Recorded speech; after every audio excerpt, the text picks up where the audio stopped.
አርስተ ዜና ህወሓት በአማራ ክልል ይፋዊ ወረራ ጀመረ። በሰሜን አማራ ክልል ህወሓት በከፈተው ጦርነት በርካታ ንጹሃን ተገድለዋል። የአካባቢው ነዋሪዎችም ቃል አካተን ዝርዝር መረጃ ይዘናል። በታዬ ደንዳ ላይ ተመስርተው የነበሩ ክሶች አዳዲስ ክሶች ተቋረጡ። ጠቅላይ ሚኒስትር አብይ አህመድ በአፍሪካ ህብረት የሰው ሰራሽ አስተውሎት ወይም አርቲፊሻል ኢንተለጀንስ እና የዲጂታል ጤና ዘርፍ መሪ ወይም ካምፔን ሆነው ተሾሙ። ህዝባዊ ወያነ ሓርነት ትግራይ ህወሓት ከጦርነቱ በፊት በትግራይ በተካሄደው ምርጫ የተመረጠው የክልሉ ምክር ቤት ወደ ስራ እንዲመለስ መወሰኑ ተከትሎ አስተያየታቸውን የሰጡት የክልሉ ነዋሪዎች ድብልቅልቅ ያለ ስሜት እንደተሰማቸው ተናገሩ። ክብራትና ክብራን የጥበብ ሚዲያ ቤተሰቦች በቆይታችን እነዚህና ሌሎችንም ሀገር አቀፍና ቀጠናዊ መረጃዎች በዝርዝር እናቀርብላችኋለን። ለቤቱ አዲስ የሆናችሁ ውድ ቤተሰቦቻችን ሰብስክራይብ በማድረግ የደውል ምልክቷን በማብራት የቤቱ አባል ትሆኑ ዘንድ በአክብሮት እንጋብዛለን። አሁን ወደ ዝርዝር ዘገባዎች እናልፋለን። አብራችሁን ቆዩ።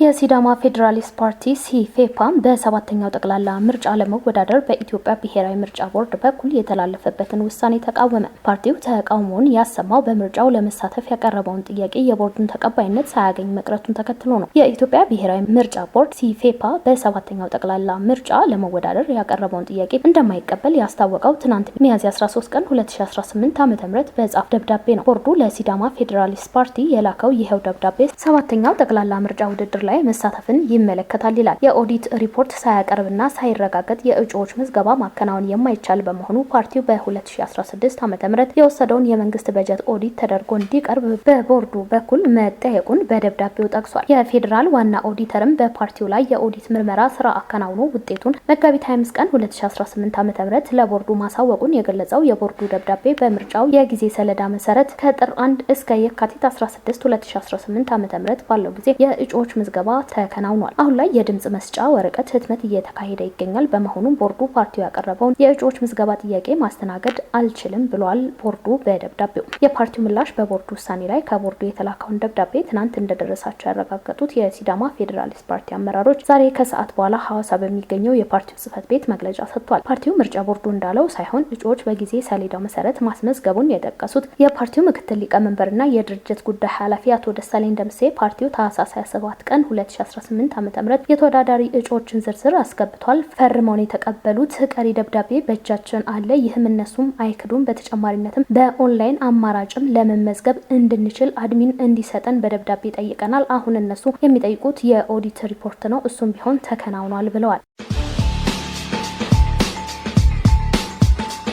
በሱሉልታ ከተማ በኩሬ ውስጥ ሲዋኙ የነበሩ ሁለት የአንደኛ ደረጃ ተማሪዎች ህይወታቸው ማለፉ ተገለጸ። በሸገር ከተማ አስተዳደር ስር በምትገኘው ሱሉልታ ከተማ ድንጋይ ለማውጣት ተቆፍሮ በነበረ ጉድጓድ ውስጥ በተጠራቀመ ውሃ ሲዋኙ የነበሩ ሁለት ታዳጊ የአንደኛ ደረጃ ተማሪዎች በመስጠም ህይወታቸው ማለፉ ተገለጸ። እድሜያቸው ከ10 እስከ 14 ዓመት እንደሚገመት የተነገረላቸው እነዚህ ታዳጊዎች የትምህርት ቤት የደንብ ልብሳቸውን እንደለበሱ ከሌሎች ጓደኞቻቸው ጋር ሲዋኙ የነበረ ሲሆን በኩሬ ውስጥ መስጠማቸው ያዩ ጓደኞቻቸው ለአካባቢው ነዋሪዎችና ለፖሊስ በፍጥነት ማሳወቃቸውን ታውቋል። ጥሪው እንደደረሳቸው ፖሊስና የአካባቢው ማህበረሰብ ወደ ስፍራው በማቅናት ልጆቹ ከውሃ ውስጥ ቢያወጧቸውም ህይወታቸውን ማትረፍ ግን አልተቻለም። በአሁኑ ሰዓት ፖሊስ የህፃናቱን አስክሬን ለተጨማሪ ምርመራ የወሰደ ሲሆን ወላጆች ልጆቻቸውን የሚውሉበት ስፍራ በቅርበት በመከታተል ከመሰል አደጋዎች እንዲጠብቋቸው ጥሪ መተላለፉን ሀሩን ሚዲያ ከስፍራው ያገኘው መረጃ ያመላክታል።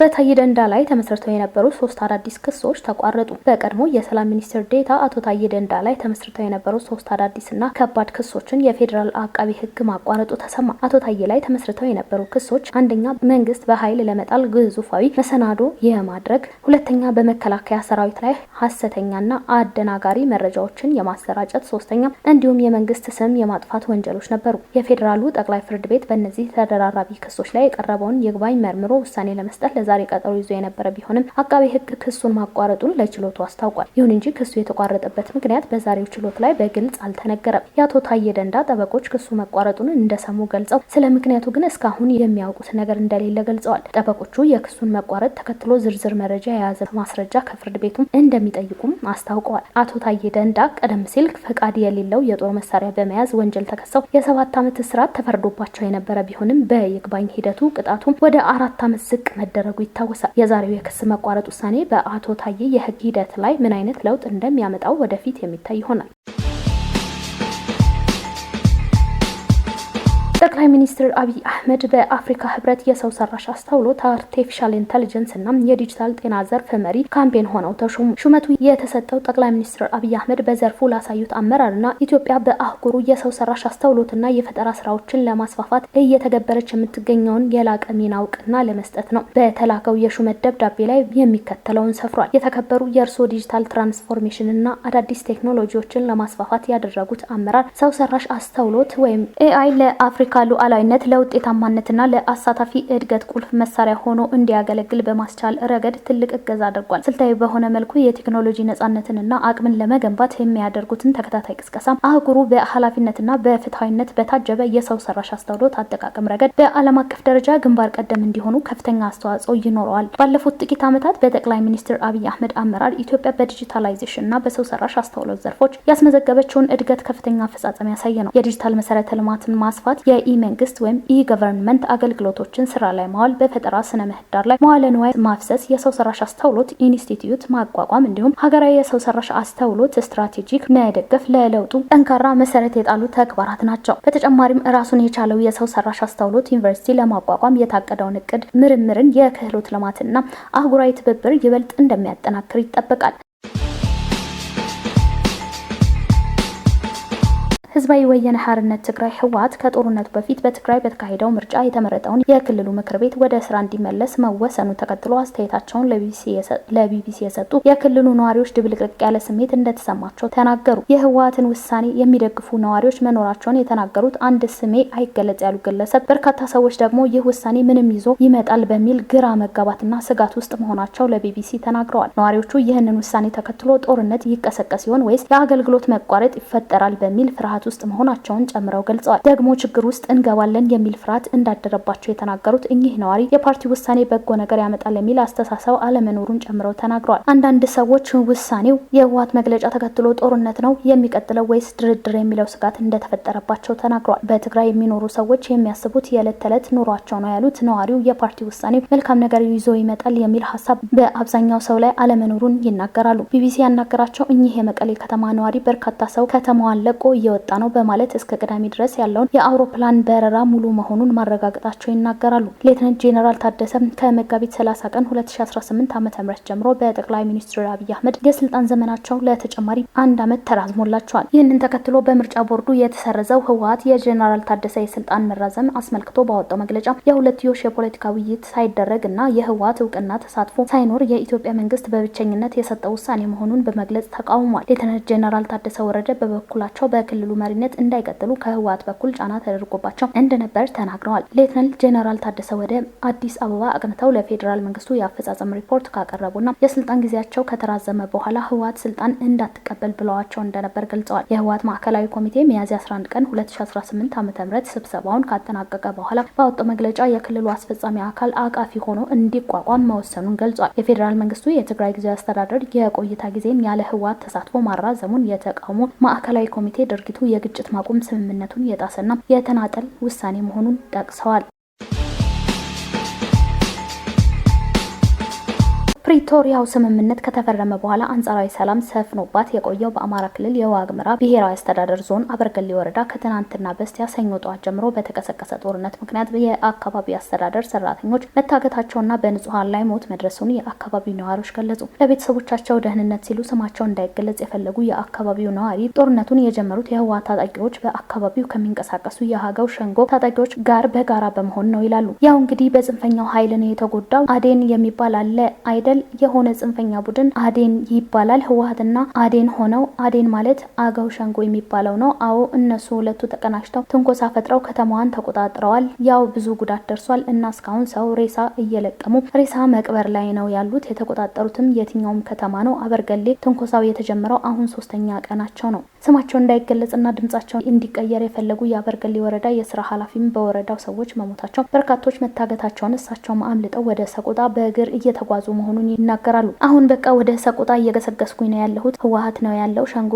የታጠቁትም እዛ የሚኖሩት ከነሱ ያለው ኃይል ትንሽ ስለሆነ ያንኛው ነው ኃይል ያለው በብዛት ኃይል ያለው ያንኛው ነው። ታፍኜ ቆይቼ እኔም አሁን ነው የወጣሁት። የሚፈለግ ወጥቶ አመራርና ታጣቂ ወጥተዋል። በአካባቢው የሚደረገው የጦርነት እንቅስቃሴ የቆየ ነው የሚሉት አስተያየት ሰጪዎችም በዚህኛው ጥቃት ግን የመንግስት የስራ ኃላፊዎች መታገታቸው ይገልጻሉ። ቆይቷል እንቅስቃሴው በታች በቀቦ በኩል የነበረው ሰንበትበት ብሏል። አሁን ደግሞ የአበርገሌ ይሄ ትላንት ሰኞ ጀምሮ ነው። እሱ አመራር ይዟል፣ አግቷል፣ ቤትም እያባረሩ ነው። የአበርገሌ ወረዳ ዋና አስተዳዳሪ አቶ ነይኑ በላይ እሳቸው በአካባቢው አለመኖራቸውን ገልጸው የስልክ ግንኙነት ባለመኖሩ የደረሰው የጉዳት መጠንና ማን እንዳደረሰው እንደማያውቁም ተናግሯል። እኛም ወተን ነው ያለነው፣ ሌላ ቦታ ነው ያለነው። እኛ ብዙ አሁን መረጃ መስጠት አንችልም። እዛ ያሉትን አካላት ስልክም ስንደውል ማግኘት አንችልም። ስልክ አይሰራም። ቦታው ምን ጉዳት አለ፣ ምን ደረሰ፣ ምንድነው የተከሰተ የሚለው መረጃ ማግኘት አልቻልንም። ለጊዜው ማን ነው ግን ይህንን ያደረገው አላወቅኩም። እንግዲህ ምን እንደሆነ በሌላ በኩልም በአበርገሌ ወረዳ ያለው ጦርነት ወደ ጻግብጂ ወረዳ ሊስፋፋ እንደሚችል የአካባቢው ነዋሪ ምልክቶች አሉ ይላሉ። እነዚህ ጻግብጂ ላይ አሁን ሊገቡ እየተፋጠጡ ነው። አሁን ተፋጠጥ ላይ ነው ያለነው። እኛም እዚህ ጋር ሊገቡ ነው። እንግዲህ ብዙ ርቀት አይደለም፣ ተቃርበው ነው ያሉት። እዛ ተፋጠን ነው ያለነው። ሚኒሻውም በእኛ ሚኒሻም ተፋጧል። የነሱ ማዶ በማዶ ተፋጦ እየተያዩ ነው ያሉት። ጨራይ ይባላል። ጨራይና ሰላምጌ ተጻም የሚባለው ከተማ ላይ የአበርገሌን እያጣሩ ነው እንጂ አሁን እነሱ ሊገቡ ዝግጁ ናቸው። በቃም እዛ ጋር የህወሓት ቡድንም አለ፣ የአገው ሸንጎ ቡድንም ስላሉ እነሱም ተገናኝተው አንድ ላይ ተፋጦ ነው ያሉት። በተጨማሪም ጦርነቱ በትግራይ ታጣቂዎች የሚመራ ነው የሚለው የነዋሪዎች ቅሬታ በተመለከተ ማብራሪያ ለመጠየቅ ወደ ትግራይ ክልል ኮሚኒኬሽን ቢሮ ኃላፊ ስልክ በመደወልና መልእክት በመጻፍ ምላሽ ለማግኘት ያደረግነው ጥረት አልተሳካም።